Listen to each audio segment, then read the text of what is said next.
Kocaeli Milletvekili Mehmet Aşıla. Teşekkürler Sayın Başkan. Kent Reis, evet Türkiye zehir soluyor. Canlı ve cansız tüm yaşam zehirlenip hasta oluyor.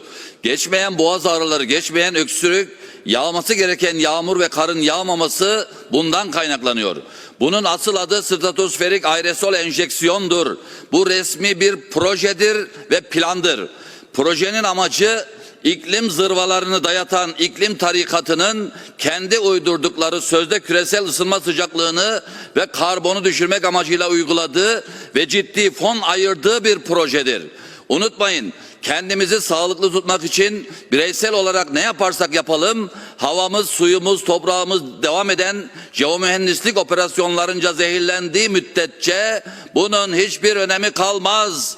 Bu suçu bir an evvel durdurun diyor, teşekkür ediyorum.